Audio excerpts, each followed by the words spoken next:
Imagine a Tuesday night, exactly 11:42 p.m. The only light in your room is the harsh, flickering blue glow of a laptop screen reflecting off your retinas. Your heart rate is hovering at 98 beats per minute, even though you've been sitting perfectly still for 5 hours.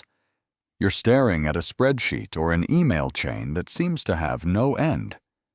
Then, it happens. A single notification sound, a sharp digital chirp from Slack or Teams. It's a minor request, a tiny correction, but in your exhausted state, it feels like a physical blow to the chest. Your stomach tightens, your breath becomes shallow, and for a split second, you feel a surge of genuine, visceral terror. This is the micro-catastrophe. It's not a heart attack, but it's a precursor. That it's the moment your biological system realizes it's being hunted by a deadline. You close the laptop, your hands trembling slightly, and you immediately reach for your phone. You open an app. Maybe it's a meditation app. Maybe it's an e-commerce site to buy a weighted anxiety blanket. Or maybe you're booking a wellness retreat for next month that costs $3,000. In that moment, the loop closes. You have just been sold the stress, and now you are buying the cure from the very same economic engine that broke you. This is Bond. I am a financial forensic investigator, and today we are opening a file on the most profitable cycle in the modern U.S. economy, the stress recovery loop. Before we dive into the cold, hard numbers of this systemic trap, make sure you subscribe to the channel BondMoneyMind. And we look past the marketing and into the mechanics of how your wealth is systematically harvested. Let's look at the forensic math of a high-performance life. We've been conditioned to look at gross income as the primary metric of success, but a forensic audit reveals that gross income is a vanity metric. What matters is the net vitality balance. Let's take a standard professional in a major U.S. city earning $140,000 a year. On paper, this is the American dream. But let's perform a recursive subtraction. First, we remove the mandatory government take, federal, state, and FICA taxes. You're left with roughly $98,000. Now, we subtract the infrastructure of stress. This is the high rent for a small apartment located close enough to the office to keep your commute under an hour, or the cost of a vehicle and fuel to traverse the suburban sprawl. That's $30,000 gone. We're at $68,000. Now, the math gets darker. We have to subtract the biological maintenance tax. Because your job demands 10 to 12 hours of high cortisol focus, you no longer have the time wealth to perform basic human functions. You pay a premium for convenience because you are too cognitively depleted to cook. That's an extra $6,000 a year on delivery fees and marked up prepared foods. You pay for a high-end gym membership because you spend 11 hours a day in a sedentary, ergonomic chair that is slowly destroying your posterior chain. That's $2,000. But here is the recursive bleed, the self-care industry. Yet the U.S. wellness market is currently valued at over $450 billion. Why? Because the system has an incentive mismatch. If you were calm, well-rested, and content with a walk in a public park, you would be a failure as a consumer. The system requires you to be in a state of perpetual, low-grade burnout. When you are burnt out, your decision-making becomes impulsive. You engage in revenge spending, buying luxury goods or expensive experiences to compensate for the hours of your life you feel were stolen by the office. You spend $4,000 on a one-week vacation to unplug, only to spend the entire week checking your emails because the stress culture has rewired your brain to associate stillness with danger. When we finish the recursive subtraction of taxes, convenience premiums, on health restoration costs and escape spending, that $140,000 salary has an effective purchasing power closer to $45,000. You are working 60 hours a week to maintain a lifestyle that only exists to fix the damage caused by the work itself. This is not a personal failure of budgeting. This is a systemic design. In a forensic sense, the self-care movement is not a healthcare movement. It is an auxiliary branch of the corporate productivity suite. If a company gives you a subscription to a meditation app, they aren't doing it because they care about your inner peace. They are doing it because a stressed employee is an unproductive employee who might quit. The app is a patch for a leaky pipe. They want to lower your cortisol just enough so you don't have a breakdown, but not so much that you lose the edge that keeps you working until 11 p.m. They sell you the poison in the morning and the anecdote in the evening, and they profit from both transactions. The incentive for the modern corporation is to push you to the very edge of functional collapse. If you are too relaxed, you won't buy the energy drinks or the productivity supplements. If you are too healthy, you won't need the stress relief gadgets. The closed loop is a masterpiece of economic engineering. It ensures that every dollar you earn is immediately tagged for a fix that the system has already prepared for you. You are not just a worker, you are a heat sink for the stresses of the market, and your exhaustion is a multi-billion-dollar commodity. And we need to stop asking how we can afford more self-care and start asking why our daily lives require so many fixing in the first place. The forensic evidence suggests that the stress isn't a byproduct of the work. It is the fuel for the next transaction. Stay sharp. We are just getting started. Let's look at the ledger. We call this the burnout subsidy. When a corporation designs a high-pressure environment, they aren't just buying your labor. They are engineering a deficit in your personal resources. If you look at the forensic math of a standard mid-level professional in a city like Seattle or Austin, the numbers tell a story of systemic extraction rather than wealth creation. You start with a gross salary of $120,000. On paper, you are in the top tier of earners. But let's apply the recursive subtraction of the stress loop. First, the mandatory deductions. Federal, state, and payroll taxes take their 32%. You are down to $81,000. Now, we enter the stress surcharges. Because the system demands 60 hours of your cognitive focus, yet you no longer possess the time capital required for basic human maintenance. You spend $7,000 a year on prepared meals and delivery services. This isn't a food expense. It is a convenience tax paid to reclaim 30 minutes of your evening. Subtraction continues. You are at $74,000. Then we analyze the sanity maintenance costs. These are the expenses incurred specifically to mitigate the psychological friction of the job. The premium gym membership you are too exhausted to attend. The multiple streaming platforms used to achieve a state of digital sedation after a 10-hour shift, and the high-end mattress purchased to maximize the 4 hours of quality sleep you actually get. That is another $4,000. We are at $70,000. But here is where the loop truly tightens. The self-care industry. The weighted blankets, the boutique supplements, the detox retreats, and the $3,000 vacation designed solely to prevent a nervous breakdown. By the time you account for the cost of maintaining the human machine in a high-friction environment, your real net income, the capital you actually retain after paying to survive the job, is often less than 25% of the gross. The system is not malfunctioning. It is performing with surgical precision. It is an incentive mismatch where the employer benefits from your exhaustion because an exhausted worker is a predictable, high-volume consumer.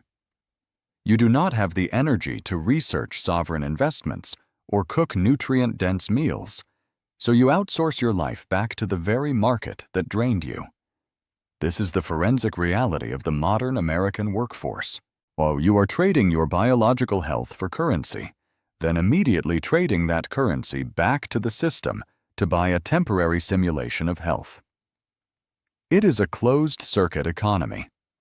In any other industry, this would be flagged as a leaking asset. But in the consumer market, they call it lifestyle. Let's examine the time poverty premium. When you are time poor, you are forced to buy back your own minutes at an inflated rate. Your morning $5 latte is not a beverage. It is a high-interest loan on your own alertness. If you calculate the cumulative interest on that fatigue over a 20-year career, you realize you aren't just buying caffeine. You are financing the suppression of your own exhaustion. The market understands this perfectly. That is why the wellness sector has ballooned into a $4 trillion global industry. And it does not exist to cure the underlying cause of your stress. It exists to monetize the symptoms.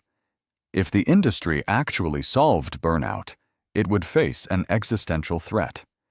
They need you just healthy enough to remain productive, but just depleted enough to remain a customer. It is a delicate calibration of functional misery. We see this most clearly in corporate mindfulness initiatives. Ask yourself why a firm would pay for a meditation app for 500 employees instead of simply reducing the weekly billable hour requirement. The app costs the company a negligible subscription fee and keeps the employee at their desk, attempting to breathe through a panic attack. Reducing hours, however, would cost the company actual production capital. The math is cold and unapologetic. The app is not a benefit. It is a performance-enhancing tool designed to increase your structural tolerance for a toxic environment. It is the equivalent of providing a soldier with a more comfortable pair of boots while the war continues to escalate. The forensic trail always leads to the same destination. Your exhaustion is a profit center. Every time you feel burnt out and reach for your wallet to treat yourself, the loop completes a full revolution. You are paying the system to forgive you for the crime of being tired. And because you have spent your financial surplus on the tools of recovery, you lack the escape velocity, the liquid capital, to quit. You are locked in. The bars of the cage are not made of iron. They are made of organic cotton yoga mats, premium skincare routines, and high-definition television subscriptions. Now, you are working to pay for the tools that help you forget you are working. Let's look at the pivot point where the system stops being about production and starts being about extraction. We've established that the workplace creates the friction, but the real genius of the modern economy is how it monetizes the heat generated by that friction. This is the self-care industrial complex. It is a $4.8 trillion global market that functions as a secondary tax on your remaining life force. As a forensic investigator, I don't see candles, yoga mats, or mindfulness apps. I see a sophisticated mechanism for recycling your wages back into the pockets of the very structures that exhausted you in the first place. Let's run the forensic math on what I call the burnout premium. Consider a mid-tier professional in a high-density urban hub like Seattle or Boston. Its gross income is $110,000. After the initial recursive subtraction of federal and state taxes, healthcare premiums, and the inflated cost of living near the job center, you are left with $62,000 in real purchasing power. But here is where the hidden fees of the stress loop begin.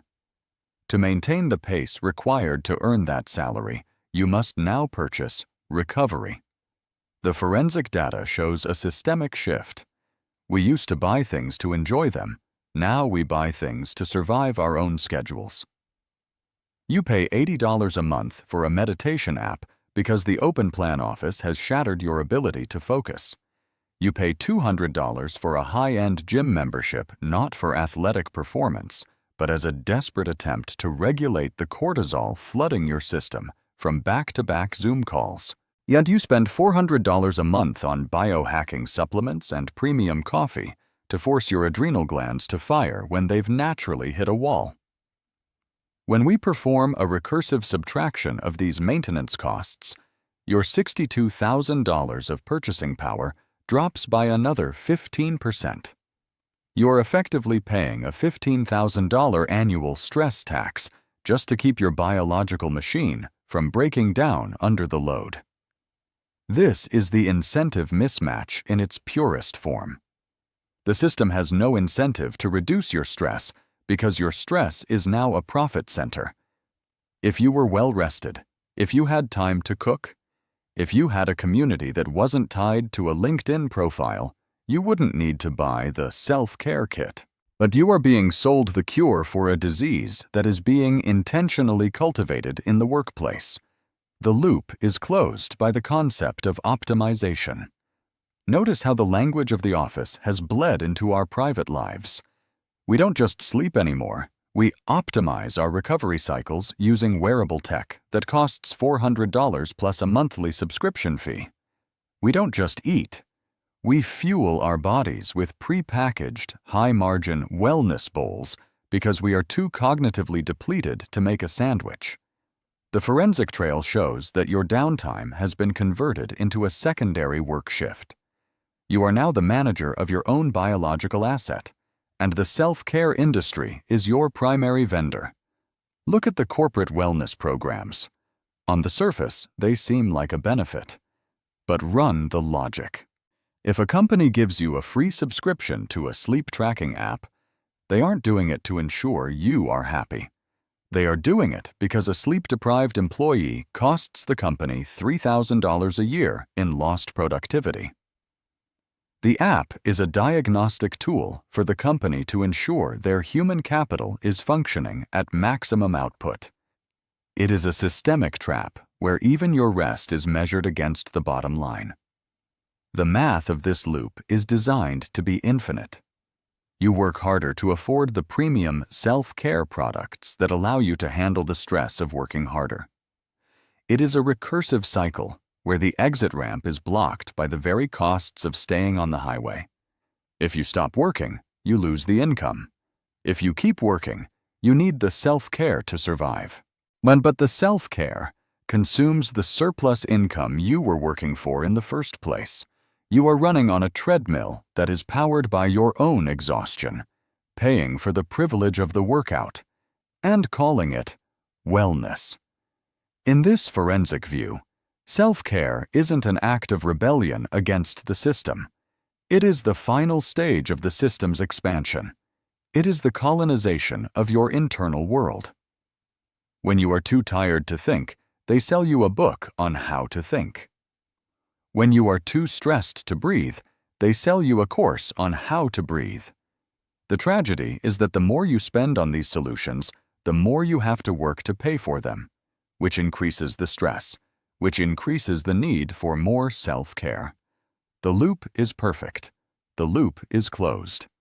And as long as you believe that the solution to your exhaustion can be found in a shopping cart, you will never look at the clock and realize that the only thing you are actually buying is a slightly more comfortable version of your own burnout. This isn't a failure of personal willpower. It is a systemic design that ensures your recovery is just another line item on a corporate balance sheet. Let's look at the ledger. We've established that the stress is manufactured and the cure is marketed by the same architects. But to understand the true scale of this closed loop, we have to perform a forensic audit on your remaining life force. We call this the recursive drain. Imagine a high-performing professional in a Tier 1 U.S. city. Let's say Chicago or Austin. You're earning a gross salary of $100,000. On paper, you're in the top tier of global earners. But the system doesn't want your gross. It wants your net, and it wants to ensure that net is as close to zero as possible after you've recovered from the effort of earning it. First, we apply the standard forensic subtractions: federal income tax, FICA, and state taxes immediately carve out roughly 30%. You are left with $70,000. Now, we subtract the fixed liability of survival. In a major U.S. market, rent or a mortgage, utilities, and basic insurance will consume another $25,000 to $30,000. You are now at $40,000. This is where the stress loop begins its recursive subtraction. To earn that $100,000, you must maintain a certain aesthetic and operational readiness. We call this the work survival tax. You need a reliable vehicle or premium transit access. You need professional attire. You need high-speed data. Subtract another $8,000. Now, look at the remaining $32,000. This is the battleground. This is where the self-care industry waits. Because your job is high stress, your cortisol levels are chronically elevated. This isn't a personal failing, and it's a physiological response to a systemic incentive mismatch. Your company wants maximum output for minimum input. To provide that output, you sacrifice your time, your sleep, and your metabolic health. Enter the convenience tax. When you work 10 hours a day and spend 2 hours commuting, you no longer have the caloric energy to cook. You pay a 300% markup on a meal delivered to your door because you are too exhausted to stand in a kitchen. Over a year, that convenience tax on food alone can exceed $6,000. You aren't paying for nutrition. You're paying for the 5 minutes of peace you get while someone else does the labor you're too drained to perform. Then comes the wellness rebound. You feel the physical decay of the desk job, the back pain, the brain fog, the weight gain. Then the market offers a solution: a $200 a month boutique gym membership, $50 yoga classes, and a cabinet full of adaptogens and supplements designed to optimize a body that is simply crying out for rest. You spend $4,000 a year trying to buy back the health you traded for the paycheck. Follow the money further. Who owns the high-stress consulting firm? Often, the same venture capital groups that fund the meditation apps and the clean label snack brands you buy to feel virtuous. It is a perfectly balanced ecosystem. They profit from the friction of your workday, and then they profit from the lubricant you buy to soothe that friction. This is the systemic trap. If you were well-rested, if you had time to cook, if you had a community that provided emotional support for free, if their secondary markets would collapse. The self-care industry doesn't want you to be well. It wants you to be just well enough to keep working. Let's run the final forensic math on that $100,000 salary. After taxes, housing, the work survival tax, the convenience tax, and the wellness rebound, your actual discretionary surplus, the money that could actually buy you freedom, is often less than $5,000. You have traded 2,000 hours of your life for a net gain that wouldn't cover a major medical emergency. This is the incentive mismatch in its purest form. The corporation has successfully externalized the cost of your maintenance. In the industrial age, a company might have provided a clinic or a housing block. Today, they give you a subscription to a mental health app and a wellness stipend that you spend on products they likely have a stake in. You are a closed-loop profit center. You generate revenue for them during the day, and you return your wages to their partners at night to fix the damage the day caused. We see this in the surge of retail therapy and the dopamine economy. When your daily life is a grind of spreadsheets and performance reviews, your brain craves an immediate hit of agency. You buy something: a new gadget, a luxury candle, a subscription box. It's a microdose of control in a life where you feel you have none. But look at the ledger again. Every one of those purchases is a recursive subtraction from your exit fund. You are spending your way into staying trapped. But the system has calculated your breaking point with mathematical precision. They know exactly how much stress you can take before you quit, and they know exactly how much self-care they need to sell you to keep you from hitting that limit. It is a managed state of perpetual burnout. You aren't failing at life. You are succeeding at a game that was rigged to keep your net worth at 0 while your productivity stays at 100. The math doesn't lie. You are working to pay for the privilege of recovering from work. And as long as you believe that the solution to your stress is something you can buy, you will never be able to afford your freedom. Let's look at the final ledger. This is where the forensic trail ends, and the systemic trap becomes visible to the naked eye. We've established that the stress is manufactured and the cure is marketed. But what is the actual cost of this closed loop? To understand the math, we have to look at what I call the recovery tax. In the United States, the average professional spends approximately 15 to 25% of their discretionary income on products or services designed specifically to mitigate the physical and mental damage caused by their primary source of income. Think about that logic for a moment. You are effectively paying a surcharge to your own employer for the privilege of working for them. If your salary is $100,000 after federal and state taxes, or you're looking at roughly $70,000 in take-home pay. Now, let's apply recursive subtraction to the hidden costs we've discussed throughout this investigation. Subtract the premium for convenience food because you're too exhausted to cook. Subtract the high-end ergonomic chair and the mattress you bought to fix the back pain from 12-hour shifts. Subtract the therapy sessions required to process a toxic culture. Subtract the luxury vacations that are less about exploration and more about temporary anesthesia. When you perform this forensic audit, your effective hourly rate doesn't just drop, it collapses. You aren't earning $70,000.